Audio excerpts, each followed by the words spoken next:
राजस्थान का रण कौन जीतेगा?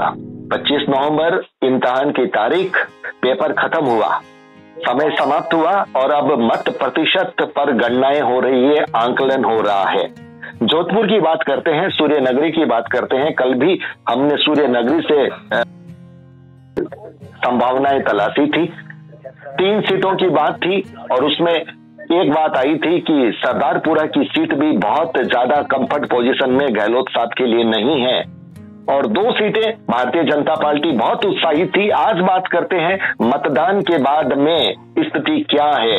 हमारे साथ संघ के कार्यकर्ता अशोक बाहेती जी जुड़े हैं। वैसे तो देखा जाए तो संघ का कार्यकर्ता भारतीय जनता पार्टी की बात करेगा, लेकिन हम अशोक बाहेती जी से ये जरूर निवेदन करेंगे कि निष्पक्ष रूप से जो संभावनाएं हैं, जो आंकलन है, जनता का जो मिजाज है, जो माहौल है, जो मतदान हुआ है, उसके आधार पर आप अपनी बात को कहिएगा। अशोक बाहेती जी। हाँ जी, नमस्कार। पेपर खत्म हुआ, रिजल्ट क्या निकलेगा?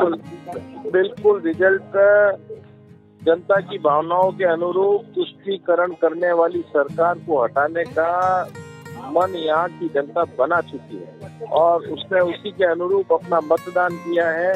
और जो पिछली बार जो मतदान हुआ उससे करीब 10% मतदान अधिक किया गया और लोग स्वेच्छा से भीड़ लगाकर बूथों के अंदर अपने मतदान केंद्रों को ढूंढते हुए जा रहे थे। ऐसा दृश्य पहली बार देखने को मिला। अशोक बाहेती जी, जब सरकार किसी की होती है और अधिक वोट पड़ते हैं तो वो एंटी इनकम्बेंसी उस सरकार के लिए कहा जाता है। लेकिन एक सवाल यह भी होता है कि गहलोत सरकार ने अभी जो आचार संहिता से पहले जो कुछ पॉलिसियां दी, उसके प्रभाव में कहीं कांग्रेस के पक्ष में तो लोग मतदान देने के लिए अधिक निकल नहीं पड़े।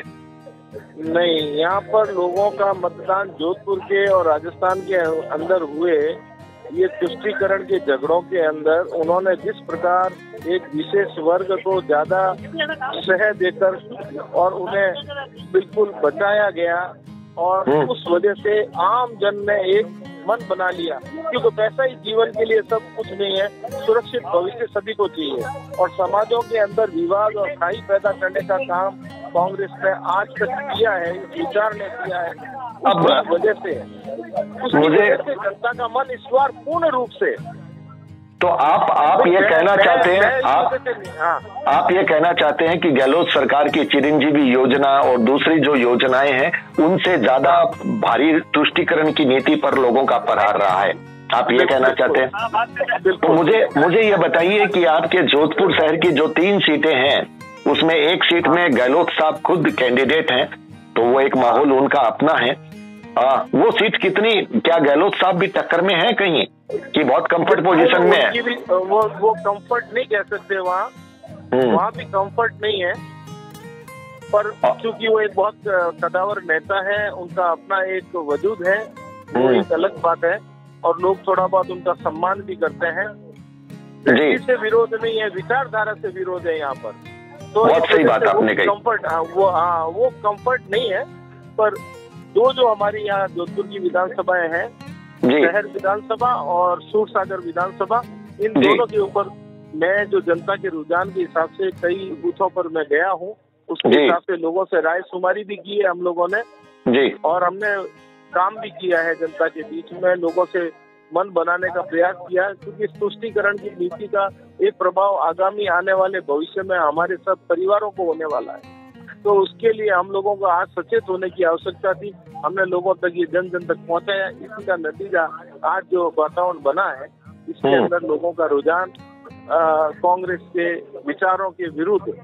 तो भारतीय जनता पार्टी ने जो एक नारा दिया था कि लोगों को वोट अधिक से अधिक देने के लिए प्रेरित किया जाए, लोग अधिक से अधिक वोट देने के लिए निकलें, और ये जो पक्ष है वो कहीं ना कहीं भारतीय जनता पार्टी के फेवर में चली गई बात। लोग जब वोट देने के लिए निकले हैं तो वो जो वोट प्रतिशत है वो आप ये मानते हैं कि भाजपा के पक्ष में आ गया।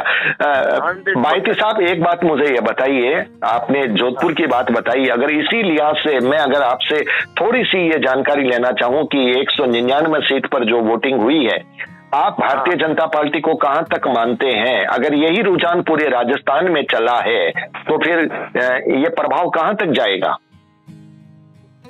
वैसे जो हमारे यहाँ का एक सट्टा बाजार है फलोदी का, उसके अनुसार 118 से 126 सीटों के आसपास का रुझान आया है। और सट्टा बाजार का जो फलोदी का है वो कभी इतना गलत नहीं गया है आज। लेकिन फलोदी सट्टा बाजार तो मेरे चैनल पर भी बोले थे, उसमें तो वो कड़ी टक्कर बता रहे थे। वो बोले थे कांग्रेस भी आ सकती है, कोई आश्चर्य नहीं है। नहीं, ऐसा कहीं पे भी नहीं आया। अब कोई, क्योंकि अलग अलग प्रकार के वहाँ सट्टे लगाने वाले हैं, पर जो बड़ा सट्टा लगाने वाले सटोरिया हैं वो पूरा अपना आकलन तो करते हैं। नहीं, अब आप मुझे बताइए, वो तो उन्होंने कहा था मतदान से पहले, मतदान होने के बाद में आप जो स्थिति देख रहे हैं, आपने बूथों में लोगों का मन देखा है, आपको क्या लगता है? क्या आपको यही लगता है कि 118 से 120-25 सीट, इसका मतलब कांग्रेस टक्कर कड़ी दे रही है? बिल्कुल, ये क्या है, यही ट्रेंड पूरे राजस्थान में चलने वाला है। ये मात्र खाली जोधपुर का ट्रेंड नहीं लगता है। ये इस प्रकार से जनमानस के अंदर एक जो भाव जागृत होता है ना, ये जागृत होता है तो पूरे समुदाय, पूरे नहीं, हमने ऐसा ही भाईती साहब हमने ये देखा है कि जब एक टर्म निकलता है, दूसरे टर्म की बात आती है तो फिर कांग्रेस के बारे में ये कहा जाता था कि शायद 50-60 सीट में सिमट जाएगी, लेकिन कांग्रेस बहुत अच्छी टक्कर दे रही है। इसका मतलब ये उसमें कहीं न कहीं, देखिए मैंने क्या कहा, अशोक गहलोत से लोगों का कोई जुड़ाव नहीं है, उनके विचारों से विरोध है जी। तो विचारों के विरोध के साथ में उनकी जो गवर्नेंस सिस्टम है, उन्होंने जो फ्री बी की पॉलिसी लोगों को दी है, वो जो नहीं समझने वाले लोग हैं, कुछ ऐसे समाज के भ्रमित होकर भी आ जाते हैं, तो उससे थोड़ा बहुत उनका परसेंटेज बढ़ सकता है। तो कहने का मतलब साफ है कि फ्री का फंडा भी चला है, लेकिन तुष्टीकरण की नीति को लोगों ने नकारा है और उस आधार पर वोट दिया है।